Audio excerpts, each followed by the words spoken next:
ত্রিকোণমিতিক অনুপাতিক সম্পর্কগুলো মনে রাখার একটা কৌশল দেখেন। সেটা হচ্ছে প্রথমে সিরিয়ালে sin theta cos theta tan theta, sin cos tan cot sec cosec এই ছয়টা সিরিয়ালে লিখবেন।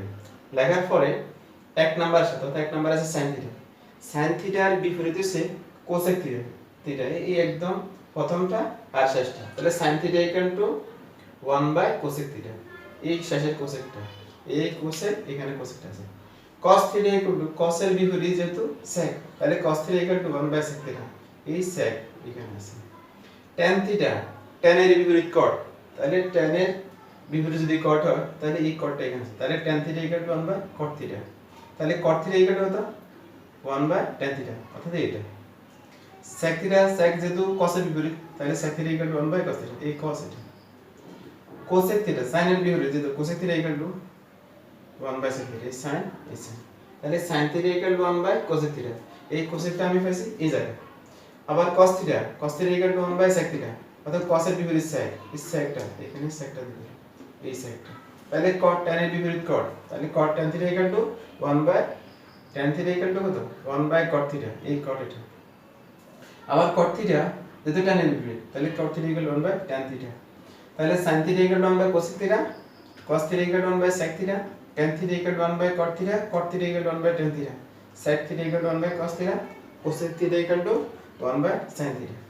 এই যে ত্রিকোণমিতিক অনুপাতের সম্পর্কগুলো, এই সূত্রগুলোর সাথে আবার এই চার্টের এই যে আমার চিত্রটারও মিল আছে। যেমন আমি এখানে প্রথম লিখছি sin theta, sin theta = 1/cosec theta, sin theta = 1/cosec theta, tan theta = 1/cot theta, cos theta = 1/sec theta. এখানে দেখেন sin থিটা = 1/cosec থিটা, তো sin হলো প্রথম 1 লিখলাম 1, cosec এই cosecটা হলো cos থিটা, তো cos থিটা cos থিটাটা আমি এইটা cos থিটা = 1/sec থিটা, এই sec থিটা। আবার tan থিটা = 1/cot থিটা, তো tan এর উপর 1 cot থিটা।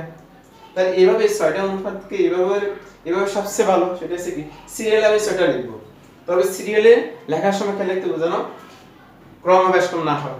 তো sin এর পরে cos, cos এর পরে tan, sin cos tan, আবার cot sec cosec, এটা সিরিয়ালে রাখলে আর এগুলো ভুল হওয়ার সম্ভাবনা তেমন নেই। এরপর হচ্ছে অভেদগুলো মানে সূত্রগুলো। আমরা জানি sin square theta plus cos square theta = 1, জিনিসটা হচ্ছে এরকম sin square theta plus cos square theta = 1। তাহলে আমাদের sin square cos plus cos square = 1। আবার লিখতে পারি tan square plus 1 = sec square, tan square theta plus 1 = sec theta, sec theta. এখানে sec square theta, এই sec স্কয়ারটা শুধু বামে নিয়ে আসলে চলে, মানে পক্ষান্তর করলে 1টা আমি যদি এটারে এভাবে লিখতে পারি, এই লাইনটা sec square theta minus tan square theta = 1, এভাবে পক্ষান্তর করে বাকিটা লেখা যায় 1 plus tan cot square theta = cosec square theta. তো এটা সাদা লেখা যায় cosec square theta minus cot square theta = 1, এটা লেখা যায় sec square theta minus tan square theta = 1। তো যেভাবে পারে মুখস্থ করে নিতে শেষ। এরপর আমরা সূত্র এবং অভেদগুলো আলোচনার পরে আরেকটা জিনিস ত্রিকোণমিতিক অনুপাতগুলো অনেক সময় ভুলে যাই। যেমন sin থিটা = লম্ব বাই অতিভুজ, cosec থিটা = অতিভুজ বাই লম্ব, cos থিটা = ভূমি বাই অতিভুজ, sec থিটা = অতিভুজ বাই ভূমি, tan থিটা = লম্ব বাই ভূমি, cot থিটা = ভূমি বাই লম্ব। কিন্তু সমস্যাটা হচ্ছে কি এগুলো মনে রাখা যায় না। তো মনে রাখার কৌশলটা হচ্ছে কি আমি যে একটা সেন্টেন্স লিখতে পারি যারা অলস তারা অভুক এই বুলেটে। অলস একটা শব্দ, অলস অভুক বুলেটে। তো অলসের দন্তাসকে আমি যদি সাইনটা লিখি sin থিটা = লম্ব বাই অতিভুজ, তাহলে দন্তাসকে sin লতে লম্ব অতে অতিভুজ, sin থিটা = লম্ব বাই অতিভুজ। sin এর বিপরীত cosec, তাহলে cosec থিটা = অতিভুজটাকে আমি উপরে নিব, লম্বটাকে নিচে নিয়ে আসব। cos থিটা = ভূমি বাই অতিভুজ, তাহলে cos এর বিপরীত হচ্ছে sec, তাহলে অতিভুজটা উপরে গেল, ভূমিটা নিচে নিয়ে আসলাম। আবার এখানে আমার বুলেটে তো tan থিটা লতে লম্ব, tan থিটা = লম্ব বাই ভূমি, tan এর বিপরীত cot, ভূমি উপরে গেল, লম্ব নিচে নিয়ে আসলাম। আবার দেখি অলসে দন্তাস্য সাইন, লতে লম্ব, অতে অতিভুজ, সাইন থিটা গেল লম্ব অতিভুজ, অভুকে cos থিটা, ভূমি বাই অতিভুজ, ভূলটে tan থিটা সমান লম্ব বাই ভূমি। তো আমরা যদি সাইন জানি তাহলে সাইনের বিপরীত কোসেক পাইতেছি, cos জানলে cos-এর বিপরীত sec পাইতেছি, tan জানলে tan-এর বিপরীত cot পাইতেছি। তাহলে এভাবেও ত্রিকোণমিতিক অনুপাতগুলো মনে রাখা যায়। ত্রিকোণমিতিক অনুপাতের মানগুলো যেমন sin 0 ডিগ্রি মান 0, 30 ডিগ্রি মান হাফ, 45 ডিগ্রি মান 1/2, 60 ডিগ্রি √3/2, 90 ডিগ্রি 1, এগুলো মনে রাখার একটা কৌশল। সেই কৌশল হচ্ছে আমি যদি আমার হাতের আঙ্গুলগুলোকে প্রত্যেকটাকে যদি ডিগ্রি কল্পনা করি, যেমন এই আঙ্গুলকে যদি 0 ডিগ্রি কল্পনা করি, তাহলে 0, 30, 45, 60, 90, 0 degree, 30 degree, 45 degree, 60 degree, 90 degree, এটা হিসাব করলাম। তাহলে আমি সাইনের মান জানি, শুধু সাইন 0 ডিগ্রি মান 0 ডিগ্রি মান জানি 0, 30 ডিগ্রি মান জানি হাফ, 45 ডিগ্রি মান 1/√2, 60 ডিগ্রি মান √3/2, 90 ডিগ্রি মান 1, এটা আমি জানলাম। 0, 30, 45, 60, 90 লিখলাম। তাহলে সাইনের আমি শেষ করছি। তাহলে সাইনের বিপরীত মান আসবে, উল্টা মান আসবে cos-এর। তাহলে cos 0 ডিগ্রি এখান থেকে শুরু করব। সাইন যদি আমি 0 এখান থেকে শুরু করি, সাইনের 0 যদি এখান থেকে শুরু করি, cos-এর 0 এখান থেকে শুরু হবে। তাহলে cos 0, 30, 45, 60, 90। তো কিভাবে? সাইন 0 ডিগ্রি মান 0, 30 ডিগ্রি মান হাফ, 45 ডিগ্রি মান 1/√2, 60 ডিগ্রি মান √3/2, 90 ডিগ্রি মান। ধরেন আমি cos 60 ডিগ্রি মান বের করব। তাহলে আমি কিভাবে বের করব? এভাবে 0, 30, 45, 60, তার মানে আমার এই আঙ্গুলটা। তাহলে আমি এদিক থেকে পড়ে যাব, সাইন 0 ডিগ্রি মান 0, 30 ডিগ্রি মান হাফ। তাহলে cos 0 ডিগ্রি 60 ডিগ্রি মান আছে হাফ, 30 ডিগ্রি মান সাইন 30 ডিগ্রি মান হাফ, কিন্তু cos 60 ডিগ্রি মান হাফ। এইটা হচ্ছে সবচেয়ে ভালো কৌশল। যদি আমি একটা লাইন জানি, যদি সাইনের মান জানি, তাহলে cos-এর মানটা আমি বের করতে পারি। আমি যদি tan-এর মান জানি, তাহলে এই দিক থেকে আমি tan-এর মান করে যাব, আর এই দিক থেকে আমি cot-এর মান করব। তাহলে tan-এর মান জানা থাকলে cot-এর মান পাওয়া যাবে।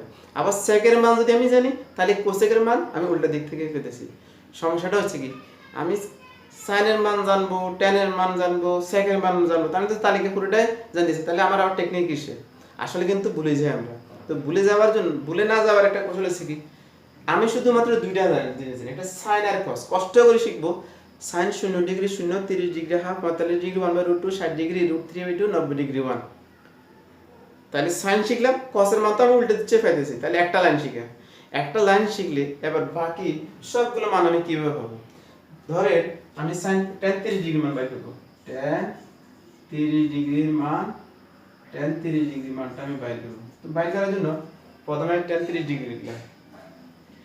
আমি জানি tan থিটা সমান sin theta by cos theta. তো লিখব sin থিটা মানে, যদি আমরা কোণটা থিটা কোণের মান প্রয়োগ করি, তাহলে থিটা জায়গায় 30 লিখলাম, আর cos-এরও cos 30 ডিগ্রি লিখলাম। তাহলে sin 30 ডিগ্রি মান হাফ, এই হাফ লিখলাম, যেটা আমি মুখস্থ জানি। cos 30 ডিগ্রি মান আমি জানি √3/2, √3/2 এটা আমি জানি। তাহলে এবার আমার কাজ কি, আমি লিখব হাফ, আগে লিখলাম, গুণ করব এই 2, এটা নিচে ছিল, যেটা আমি যদি এটা ভাগ করি, তাহলে 2 2 করে গেল, √3 নিচে নিয়ে আসলাম।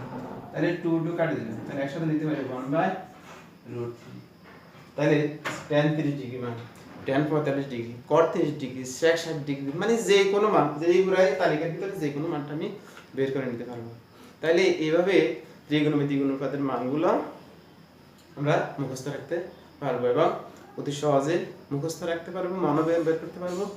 আর ভুলে গেলেও মানটা আমরা অন্তত শুধুমাত্র একটা মান মুখস্থ করতে হবে। সেটা হচ্ছে কি, আমি যদি সাইনের এই একটা লাইন, সাইন 0 ডিগ্রি মান 0, সাইন 0 ডিগ্রি মান 0, 30 ডিগ্রি মান হাফ, 45 ডিগ্রি মান 1/√2, 60 ডিগ্রি √3/2, 90 ডিগ্রি 1, এই একটা লাইন মুখস্থ করলে পুরো তালিকাটা আমার তালিকার মানগুলো বের করা সম্ভব। ত্রিভুজ, লম্ব, ভূমি, এগুলো ভালো করে ধারণাটা রাখতে হবে।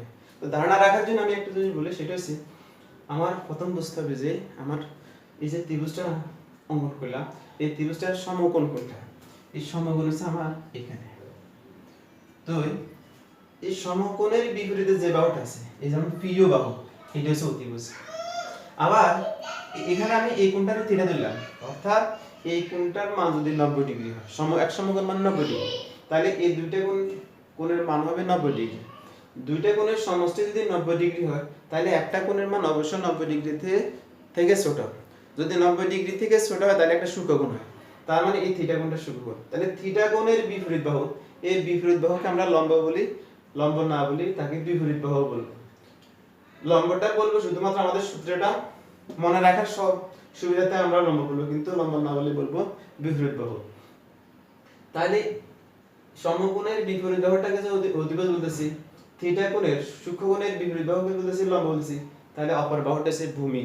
ভূমি না বলে আমরা সন্নিহিত বাহু বলবো। তাহলে এভাবেও আমরা মনে রাখতে পারি।